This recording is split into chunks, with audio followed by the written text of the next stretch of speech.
We are joined with two-time Olympian and current world champion, right? Is that how you say it? Moguls world champion? It would be World Cup champion. World Yeah, Cup champion, Olivia very Giaccio. similar. I peer pressured Olivia into doing a little recorded sesh here to talk about something that I feel like is so important and not talked about enough, and something that as a mom, I'm so thankful to have you and your story in my life to be able to teach my kids. Not that my kids are destined by any means to be Olympians or to be, You at don't the know elite that. level. Well, we'll see. You are in such a unique position to be able to speak to putting yourself in the position to experience, for lack of a better way of saying it, the highest level of failure, which is so cool. After the Olympics, that was one of the things that we had talked about was like, my gosh, the fact that you're feeling such disappointment right now is so incredible because you have put yourself in the position to experience such disappointment. And most people just don't do that. Most people just don't put everything they have into something and put themselves in the position to experience that because it sucks, right?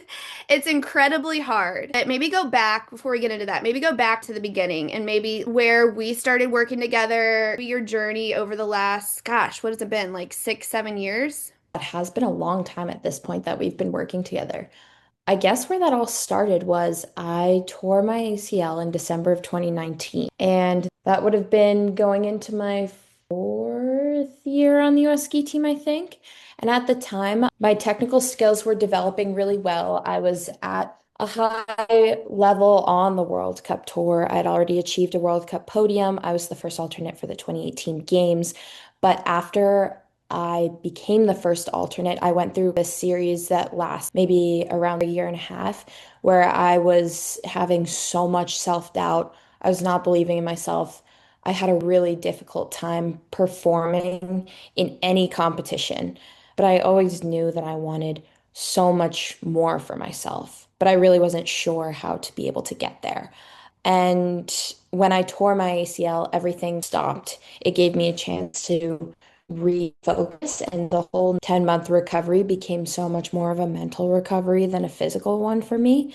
And very early on, we met. I think it was like within a month of my tear and my surgery. From there, we just connected and things really, I guess, took off. Let me also just point out one thing, dealing with injuries, right? A lot of athletes obviously struggle with. In fact, you probably will, as an elite athlete, struggle with some type of injury that puts you on the sidelines for an extended period of time. And I remember we talked about this, and we've actually, unfortunately, had to talk about this a few times because you've had several injuries, right? You will come back stronger. And I think as somebody who's gone through, what, 2 or 3 major knee surgeries? Well, I guess it depends on what you consider to be major. Well, maybe what most people consider to be major and what you consider to be major are different. Three plus major knee surgeries and the collarbone, broken collarbone. Did you have surgery for that too, right? Yeah. So we've had to have this conversation a lot, but I think by the end or by the last few, you're like, I'm going to come back stronger from this. Every time I've dealt with a major injury like this, I've always come back better. And I always say this to you, and I always hate to have to say it to you because I'm like, Olivia, you have gone through your fair share of adversity with your injuries. And when you look back on your career in 5 years, 10 years, 20 years, this is the stuff that you're going to be so proud of yourself for. And just looking back at that first injury, how proud are you of yourself the way that you came out of that injury? Absolutely. I think one thing I've been reflecting on recently is it is really interesting how life in general prepares you or only gives you challenges that you're ready for in the moment. I think that what I've gone through injury-wise in the past 2.5 years specifically, I don't think I would have been able to handle nearly as well if I hadn't had the experiences from my ACL, especially in learning that really pivotal experience of I am sidelined right now, but that's not a reason that I can't come back way And stronger than when I. totally. And I think you learn about yourself through those experiences that you can get through hard things. And you have to be able to get through hard things at your level because you experience a lot of them, mentally and physically. And I think physically, for sure, you have experienced hard things, as most people have at your level. But I think that also prepares you in a way to get through the hard mental things. And that's where I feel like, again, more than anything, I've been so proud. I feel like I just don't know a better word than proud. I don't know if that feels a little like I'm so proud of you, but just to see you get through these last few months dealing with the hard things mentally, because no matter how things work out for an athlete at your level, there's going to be situations that don't go the way you want them to. Some days it's not going to be your day. Yeah, you've always had a very specific vision of self-image of you winning an Olympic gold medal. And at the time, you were pretty far away from that, right? Like pretty far away from that at the time. Obviously, you were on the US ski team and, but feeling like you said a lot of that self-doubt. Now, had you not had that as your vision, do you think you would be where you are, performing at the level that you are? No, definitely not. I think I started mogul skiing and fell in love with the sport, but also realized that that was honestly, I'm not even sure why I exactly set my sights on that because, again, that was so far away at the time. And I was not beginning in the sport, I was not talented by any means in the way that some of my peers were. But I really had this drive when I was little that I think really pushed me to be able to get as far as I did, especially early on in my career.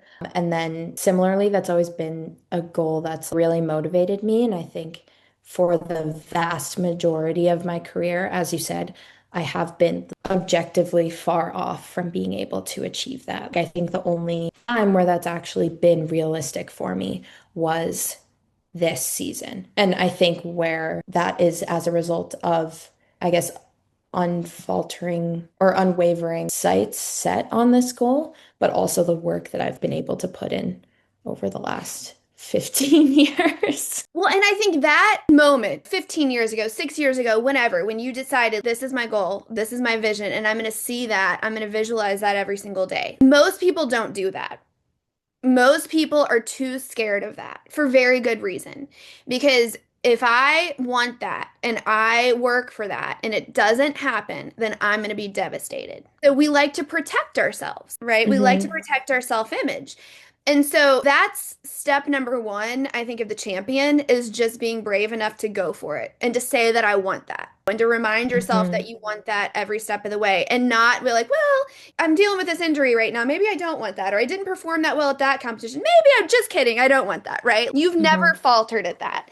I honestly feel like that is probably, if you were to pinpoint something, that would be the fundamental point in that few year span that I'm talking about, where like, I had those self-sabotaging type tendencies and lower confidence. That's where I definitely strayed away. And I remember being too scared to visualize that because I felt like I was doing so poorly at the time at my sport.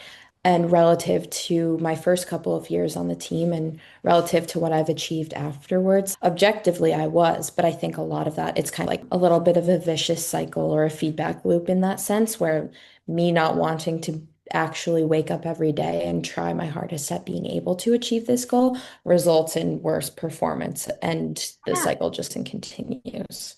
Yes. And one of the things that we talk about a lot is relentless solution focus, right? Which is essentially just a way of training optimism. And you know all this, but the research on optimism is very extensive and very clear that people who have higher levels of optimism are much more successful, much happier, right? They have better friendships, they sleep better, all the things, right? And optimism is such an important factor in reaching high levels of success. But again, the fear is that, well, if I hope for something and believe I can achieve it and I don't, then I'm going to be devastated more so than if I had maybe been more doubtful about my abilities. But the research just doesn't back that up, right? Here's why I'm so excited, again, for people to hear this account from you, because there's the research that doesn't back it up, but you have lived this at the highest level. That people who are optimistic don't experience more devastation at not achieving the things that they've set out to achieve. In fact, they are better positioned to brush themselves off and adjust and keep going. That is funny that the way that you say that, because I honestly, the first thing that came to mind genuinely wasn't the Olympics. It was last year when I broke my collarbone and then got a small procedure for my knee done to address some chronic pain going into the season.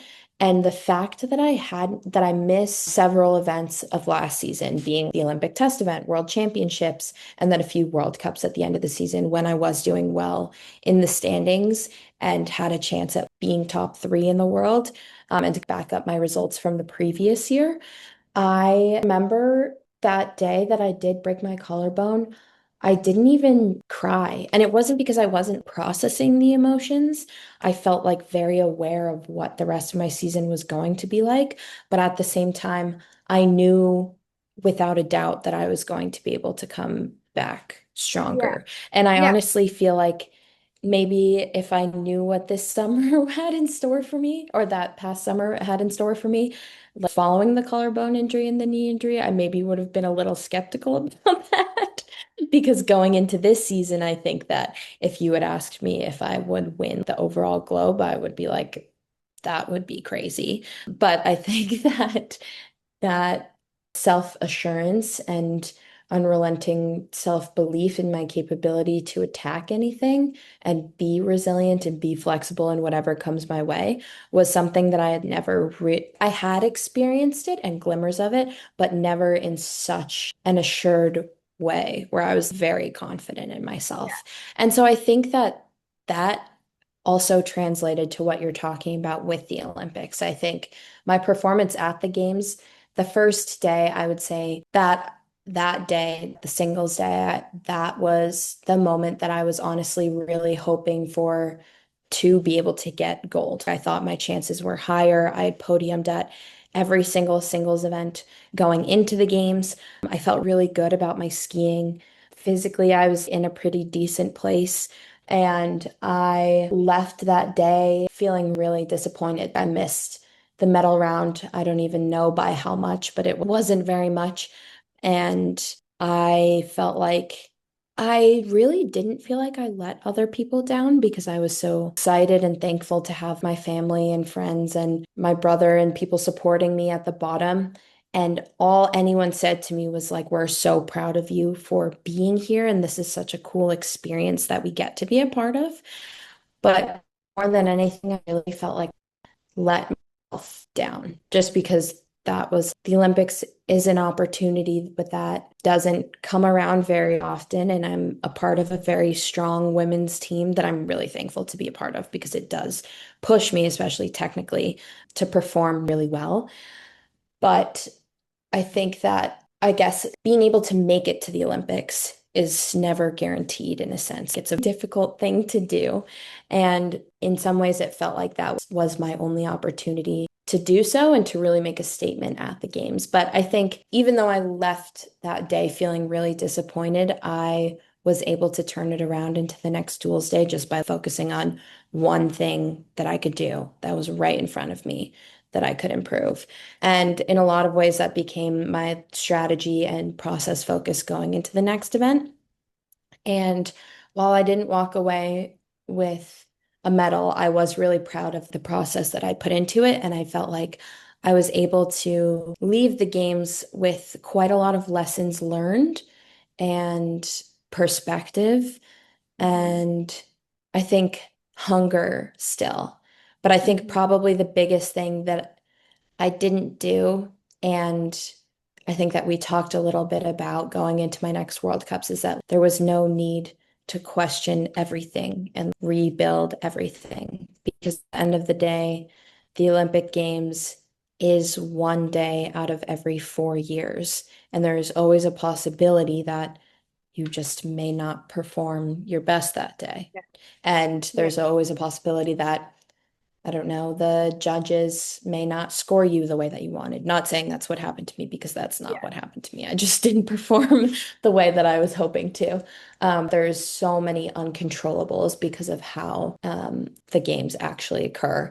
And so Mhm. I think a really big piece for me going into the next few World Cups was really understanding and continuing that train of self-belief that I had and knowing that like I did have a shot to win the overall globe and be the best mogul skier in the world.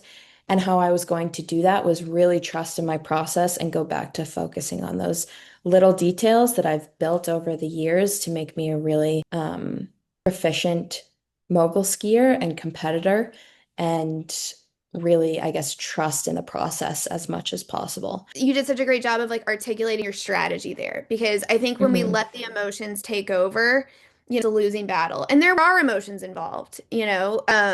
You're not a robot, you're a human being after the singles day. And we were kind of texting, and I was driving in the car with my son William, and William's he's funny. He's 10 and he always like watch Olivia's events together, you know, and I was like texting with you and I was like, Bubs, I was like, Olivia's really upset. You know, it's like she didn't perform the way she wanted to at the Olympics. And he was like, oh gosh. He was like, well, how did she finish? And I was like, she finished ninth. And he was like, ninth? Like out of 8 billion people, you know, like legitimately, are you kidding me, mom? He was like, tell her that. She finished ninth out of 8 billion people.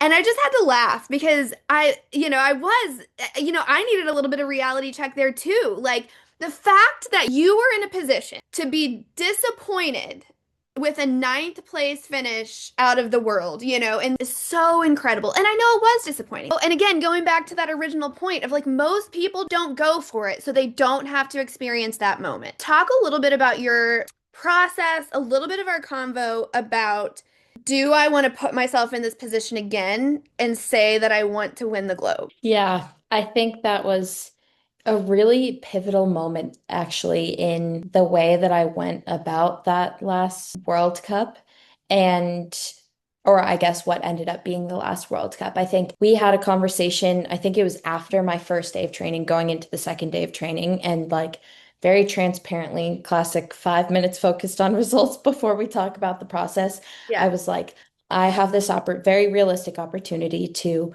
win the singles globe and the overall for the entire World Cup tour this year. And I honestly feel like it is worth like looking back at our texts to see, because there was a moment where I was like, no, I don't know if this makes sense for me. And then an hour later, I was like, wait a second, maybe I actually should do this. It's really difficult for people to bounce back after the games and really capitalize on those last World Cups and finish out the season like really strong with a ranking. And I knew that I wanted something centered around that, but at the same time, I felt a little bit lost, I would say. You said, so especially in moguls and the overall, a globe could be very much within my reach if I continue to ski really well and the results pan out. And then you said, and I think this is so important because, again, you are a human, and I think everybody needs to understand that Olympians are not robots. You are still a human being. And you said, there's a part of me that honestly feels pretty scared of the disappointment if I were to fall short like I did at the games. And then you said, but I'm but I'm proud of the vulnerability I had in asking for what I want and trying my best to go for it. And so here's a nod to Jason Selk, my mentor for like 20 years. I said, because I could hear his voice in this moment. I said, Jason would say, attack, always attack in all caps, because he absolutely would say that. And I said, this is the lesson that we talked about that I want to teach my kids. And now you are literally living it right now in this moment, making this decision, going for hard things and putting yourself in the position to experience disappointment. And I'm just like, Olivia, like just that moment as a mom, this is exactly what I want to teach my kids. And you said, okay, you sold me. And then you said, the rest of the season, I'd like to finish number one in the world overall and in the single moguls rankings. And I said this, I'm like, you might not get it, but you might get it. And honestly, I don't think that part matters all that much in the end. You know, the actual results don't matter that all that much in the end. Don't get me wrong. I said we'll definitely celebrate if you reach it, but then you're going to set your next goal in life and you're going to start working towards that. And maybe you're going to accomplish that one and maybe you're going to adjust it to something else and then rinse and repeat. Process, process, process. That's where we find the joy in the accomplishment. And like, are you freaking kidding me that you accomplished it? And at that moment, the chances yes, like you were very well positioned to do that. You know, statistically speaking, the chances for anybody doing that are pretty small. The fact Yeah. that after experiencing the disappointment that you did, turning around and saying, no, I'm going to go for this is just Hmm. so incredible. Um, Yeah. Like you said, statistically, like I was aware going in that, like, yes, I to do this and it was within my reach, but at the same time, a lot kind of did work out in my favor for this to end up working out for me. Yeah, just a lot of things shaking out the way that they did, but I mean that's the same sort of thing that happens in life in general in any yes. competitive And scenario. I mean, that's why it is so scary, right? Because of the Hmm. uncontrollables. And again, Hmm. that's why most people don't do it. Most don't go for the things that they really want in life because they're afraid of what will happen if they don't get it. Or not what will happen. I think they're afraid of how they'll feel about themselves if they don't get it. I think in a weird way that the experience from the games enabled me to go into the next scenario and put myself out there in a similar way because that didn't go well. Like I think me with the Olympics, so much had been building up to it in the last 4 years. I knew I had a really good shot, but also at the same time, I like in the summer leading up to the games, I also like had personal things happen in the sense that I had a falling out with someone that I really cared about and it like changed my like social landscape. I think as a result, I put a lot of weight on the games and qualifying for the games and putting so much of me into that when I didn't do well, that was kind of the thing that I thought of like does this mean that like I'm a horrible person? Does this mean that all the like focus and everything that I've put onto this to maybe like distract myself at times from focusing on a situation that I didn't want to think about? I think I was really scared of like the weight and the gravity of what failing at that instance or in that specific competition would mean for me and how I thought about myself. I don't know if that all makes sense, but I think in a Yeah. certain way I'd kind of like conflated it with my identity. And I remember speaking with both you and with my mom after the event and realizing that I had like subconsciously made that connection because I think skiing for me was such an outlet that made me able to like feel better and pour my focus into something else that I realized at the end of the day, like I really was, no matter what anyone else thought about me, like I am proud of the person that I am with or without skiing and with or without an Olympic medal. And so it really didn't, like whether or not I had won the Olympics, didn't say as much about me as I was scared it was going to. I think that is so important that you Hmm. have to understand that you are more than your sport. And Hmm. really, even in looking at human, like the psychology and like human behavior, we are goal-seeking beings, which means that we get a lot of satisfaction from working towards goals. And so it's not even about skiing, right? It's not even about the Hmm. medals. It's about what it does for you and your soul and your psyche to know that you're working towards something. It could be skiing, Hmm. it could be school, it could be being like a mom, it could be whatever. And I think understanding that that's what it's about and it's not about the medals, right, Hmm. is so important. Whether it goes your way that day or it doesn't. Some days I'll wake up and I'll forget that I did that and then be like, whoa, that's Yeah. crazy. But I still have yet to receive, I wish I could show I was you gonna it say, I now, want but to I see still have it. I yet to know. receive the globe. Yeah, and I Okay. think I'll probably get it until May. Probably won't really, really believe it until I have it in my hand. What I will say about it is that, like, I genuinely know I said this before, but if you had asked me if I thought that I would have won the overall tour this season, I would have said no going into this year. It did not cross my mind once. Like, that has been a goal of mine, but the Right. Olympics were such the Yeah. focus this season that it wasn't necessarily at the forefront of my mind, I guess. And Yeah. like, I think that we talked about this too going into the season. Like, to be honest, consistency was something that I was pretty nervous about, given how Yeah. little training I had going Yeah. into the season. And out of the men and women on World Cup this year, I have more podiums this season than anyone. And Yeah. like my worst finish on World Cup was fourth, which Yeah. is like crazy. Incredible. Yeah. By the way, I just want to also mention you were I just think this is so cool. You were the first woman to land a cork 10 in competition ever, right?